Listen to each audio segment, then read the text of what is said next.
Be Fire de X-Men. Nossa, olha só. O foda de X-Men é que a gente abriu o seu primeiro spin-off, né? Que seria os Novos Mutantes, né? Nova revista que o Chris Claremont ganhou. Ele começa a desenvolver os Novos Mutantes. E de cara, mas assim, de cara, ele já faz o seu primeiro crossover. Então, geralmente, quando a gente fala crossover, a gente fala de revistas diferentes. O Homem-Aranha se encontra com o Hulk, o Homem de Ferro, com o Capitão América e assim por diante, né? Isso era a definição de um crossover. Mas olha só como a linha do X-Men começou a ficar muito doida. Ela tem várias revistas e ela consegue fazer um crossover em si. É por isso que muita gente fala que o Chris Claremont revolucionou, né, os comics nos anos 80. Por quê?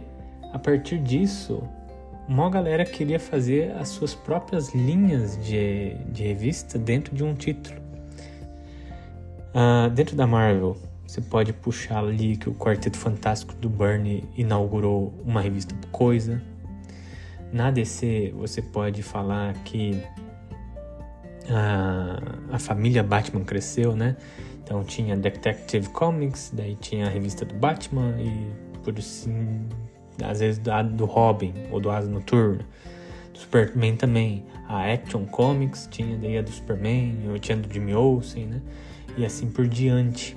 Então as linhas começaram a se expandir e depois elas fechavam em seus próprios crossovers. E isso, quem começou foi o nosso tiozão aqui, Chris Claremont. Foi genial, foi uma estratégia total caça-níquel que, né, reverbera até hoje, né? Não são todos os títulos que conseguem fazer isso até hoje, né? E faltou dizer também dos Vingadores, que daí inaugurou os Vingadores da Costa Oeste. Lá nos anos 90 daí ia ter os Thunderbolts, né, também. Então, você vê que todo mundo quis imitar essa grandiosidade que o X-Men inaugurou, né, com os Novos Mutantes. Se você tá boiando no que eu acabei de dizer, foi criado os Novos Mutantes e já na edição 4 tem uma edição de crossover onde os X-Men voltam para a Terra e eles encontram os Novos Mutantes vivendo casualmente nas suas camas. Ali tem que nem a gente viu no podcast anterior, eles tiveram um quebra-pau, mas eles vê que o problema ali era o Xavier e tal, e eles acabam curando o Xavier do mal que é a ninhada, né? O Xavier meio que sai dessa, meio que esperançoso, porque os seus alunos estavam vivos, que ele tem novos alunos agora. E dito isso, ele fala assim: cacete, os X-Men estão vivendo coisas horríveis, né? Perigos magnânimos. E a Kitty, que é uma criança, está no meio deles. Então ele fala: você, Kitty, vai se juntar agora com essas crianças que estão aqui na escola, que é os Novos Mutantes, né? A Kitty vê isso, né? Depois de tanto tempo lutando junto com os X-Men, né? Teve um embate direto com o Magneto, cara. Isso é... Quem que passa por isso, né? E a Kitty passou por tudo e agora ela tá meio que sendo, assim, vamos dizer, rebaixada, né? Para Novos Mutantes. Ela encara isso da pior maneira possível. E daí a gente tem essa edição assim clássica, que é revivida várias e várias vezes, que é a Uncanny X-Men 168, que começa, né? Professor, você é um babaca, né? Uma splash page inteira, que é a Kitty saindo toda puta, né? Essa edição é, assim, Interlúdios do Claremont, né? Que vai ter a Kitty se questionando, também a Tempestade se perguntando, né, de tudo que eles passaram, o que vai acontecer agora, por que ela atura, né, todas essas coisas, sendo que ela podia estar bem na África. O Wolverine recebe um chamado para ir para o Japão. Pra quem sabe do lore, assim, né, do Wolverine, sabe que essa história do Japão, assim, vai transformar a linha do Wolverine pra sempre, né, em outra coisa. Mas isso a gente vai falar em outro podcast, mas fica aqui a menção que aqui ele tá falando, gente, eu tenho que vazar, tenho que fazer umas coisas por aí. Então, pra vocês verem que depois da Fênix Negra, passou um tempo, assim, e o Claremont foi montando uma parada que culminou nesse exato momento, onde ele está tentando reformular novamente, né, porque ele já fez isso com a Giant Size lá, reformular novamente a equipe, porque ele falou, tá vendendo pra cacete? Podia continuar assim e todo mundo ia ficar de boa? Não, vou reformular de novo, né? E é assim que pensava o Sr. Chris Claremont. Então o Wolverine sai, então a gente tem -1 na equipe, Xavier tá meio que virando um atletinha ali junto com a Lilandra, né? Que é também uma coisa super nova, né? Xavier andando. E também vou dizer que tem um revival, talvez picuinha, eu não sei dizer, mas a Kitty vai enfrentar um alienígena dentro dos porões ali da escola. Esse alienígena é um dos que sobrou ali daquela raça Sindri, né? Então ela tem um embate ali, ela tem que lidar com aquilo sozinha, e isso já aconteceu com aquele outro alienígena lá na última edição que o John Byrne desenhou. Por isso que eu falo, será que o Chris Claremont queria fazer um ripping-off dessa história? Ele queria, ou só mesmo aproveitou a ideia, só que pior. Tanto que quem realmente dá um jeito na parada é o Lockheed, né? Que solta uma baforada de fogo e queima com o Sindri, né? O Ciclope também tá meio que partindo. O Noturno começa um relacionamento com a sua minha irmã, que, né, estranho, meio estranho.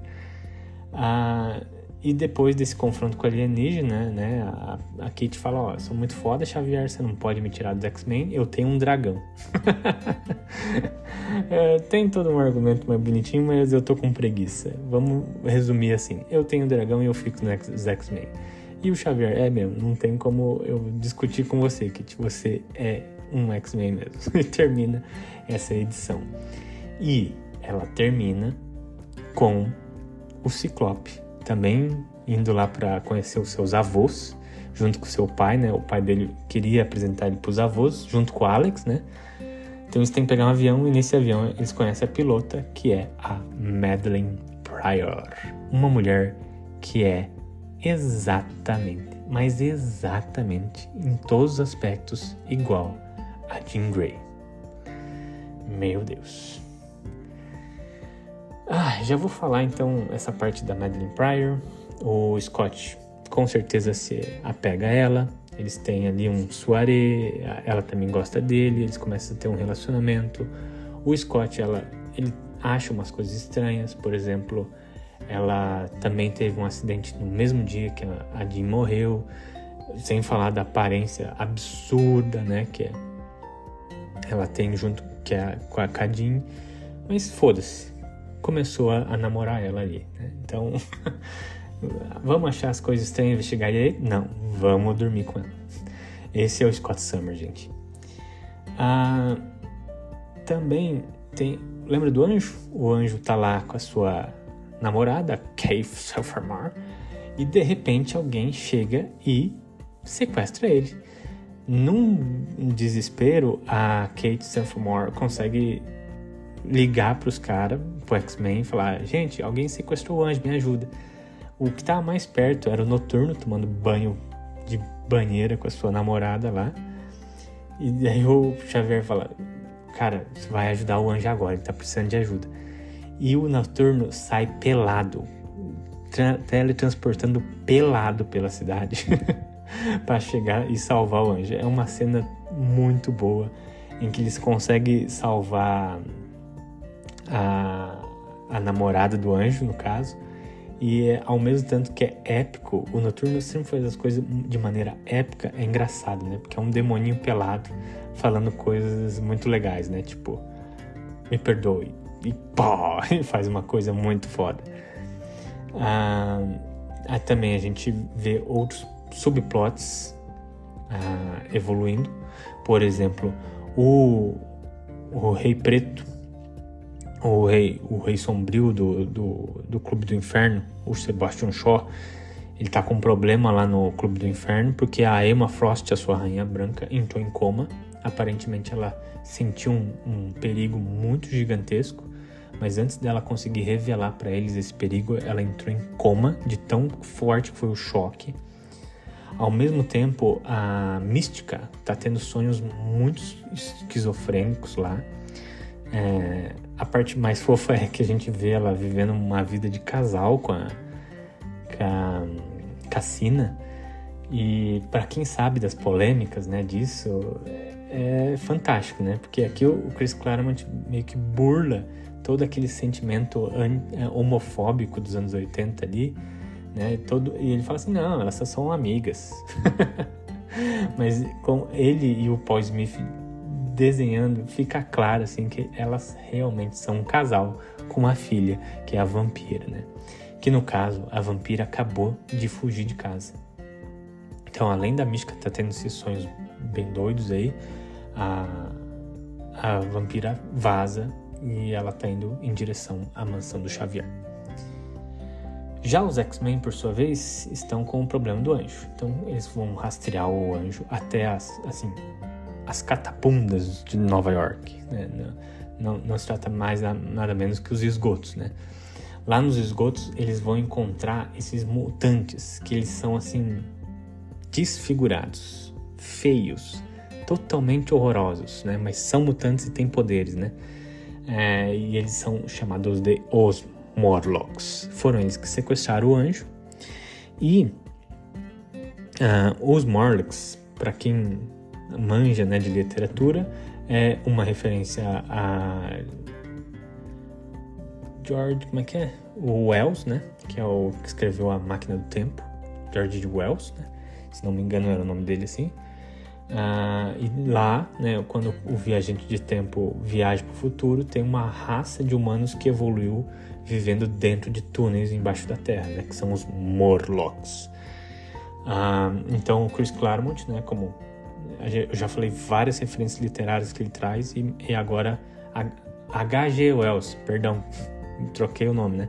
H.G. Wells, né, que escreveu A Máquina do Tempo com os Morlocks, né? E o Chris Claremont traz essa referência pro X-Men também. Então eles descem lá, tem todo ali os Morlocks lutando, né, contra os X-Men, porque eles são recriminados, né? Eles sempre foram perseguidos, então eles estão assim tomando.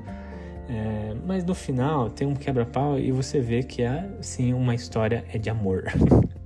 Porque tem o Caliban, né, que é aquele albino, ele sequestra a Kitty pra casar com ela. A Calisto, no caso, sequestrou o anjo porque ela quer casar com o anjo. E também tem o Scott lá se namorando com a Madeleine Pryor. Então você vê que isso aqui, no final, parecia bizarro, mas é só uma historinha de amor fofa. No caso, os X-Men meio que perdem a batalha pros Morlocks, porque eles estão uma diferença numérica gigantesca. Tem até ali uma Morlock muito interessante, que é importante, que é a Praga. E o toque dela, né, deixa a pessoa doente. Então ela toca na Tempestade, né? Então já tem menos um X-Men só com o toque. Tem o Mask, né, que é um cara que consegue distorcer o corpo humano, seu bel prazer, menos o dele próprio. Tem até o próprio Caliban Leitinho, né, que consegue procurar e vasculhar outros mutantes. E daí, quando os mutantes já estão tudo fodidos, não tem como escapar, assim, eles sabem que na cultura dos Morlocks, para você ter algum direito ali, você tem que ir pela batalha. E quando a vida da Kitty está em perigo, a Tempestade nem pensa, ela só fala: Calisto, eu sou a líder dos X-Men e eu a desafio para um julgamento por combate. Alô, Game of Thrones, estamos aqui, né? Fez bem antes de Game of Thrones, mas tá aqui o Claremont, né? Revolucionando tudo, mas ninguém dá crédito pra ele.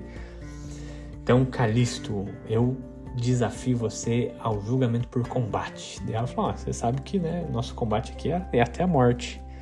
A Tempestade fala, eu não tô nem aí, vamos lá. E daí ela joga uma faca pra Tempestade. Nossa, a Tempestade pega essa faca e começa a girar assim, que nem um peão doido. E a gente olha assim, puta merda, ela é uma samurai. E cara, ela pega a capa dela, a roupa dela, ela rasga toda a roupa dela pra transformar num tipo de capa, né? Então ela tá lutando com a faca numa mão e uma capa preta na outra mão. Então ela vai com essa luta de facas contra Calisto. É uma luta tão foda, mas tão foda, que se você olhar a luta num panorama de cima, parece que elas estão dançando. É esse tipo de desenho que o Paul Smith entrega, e a Tempestade no final esfaqueia Calisto pelo coração. Muito, muito épico. Épico, sem limites, assim. E quando ela vai lá e reclama, pega o anjo de volta, ela tá com o anjo no colo. Ela fala, Morlocks, eu sou a sua líder. Eu ganhei o direito de liderá-los por combate. Vocês devem me obedecer. E todo mundo, ok, é mesmo. Ela matou a Calisto. Então, né, é assim que é. O Noturno fica tão pasmo com isso que ele fala assim, caralho, você acertou ela no coração, Tempestade. Você sabia disso?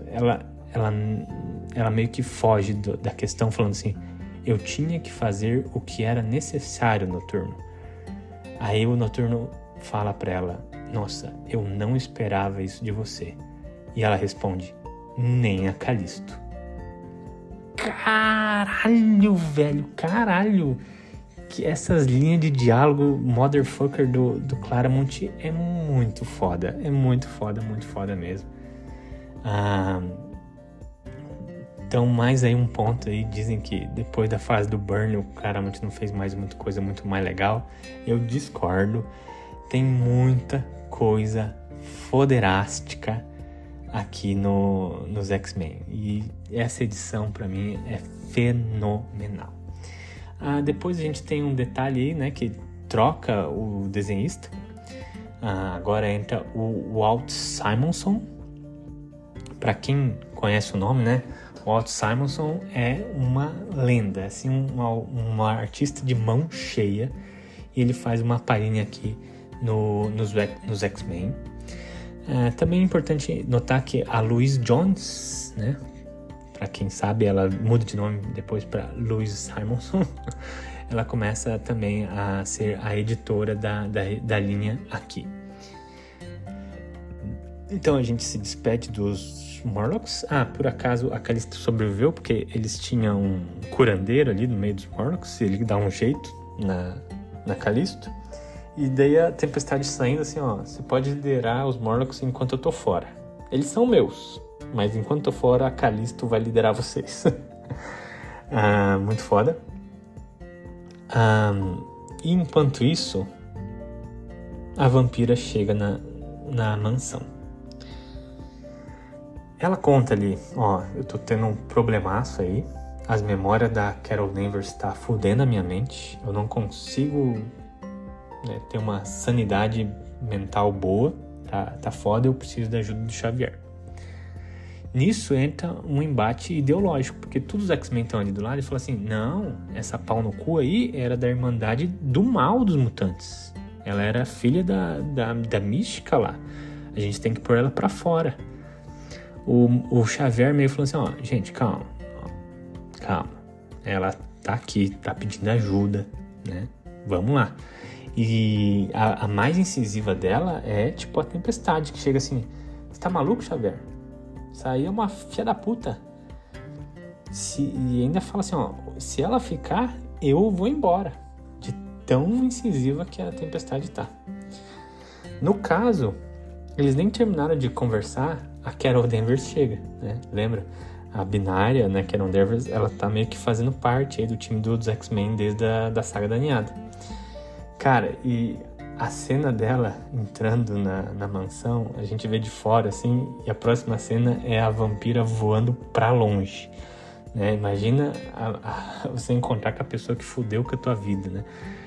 A vampira quase chega na lua, de tão forte que foi o soco que ela levou.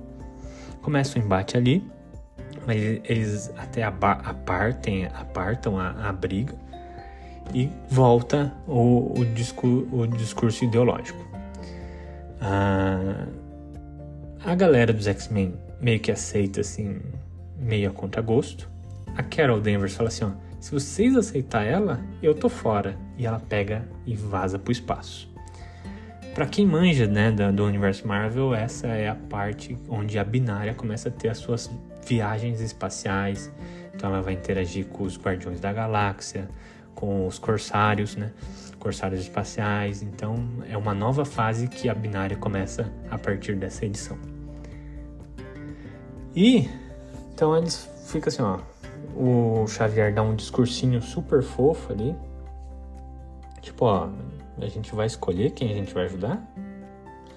Isso não tá me parecendo coisa de pessoas boas, isso tá me parecendo coisa de vilões. E ele até dá o exemplo, assim, que, cara, vocês lembram do Wolverine no começo? O cara era um troglodita, pau no cu, né? Mas olha só, foi até dito que ele tinha possibilidade de fazer o bem. E olha quanto bem o Wolverine já fez enquanto ele tá com a gente. Muito fácil falar isso enquanto o Carcaju não tá ali do lado, hein? Que fique registrado, não foi nada legal.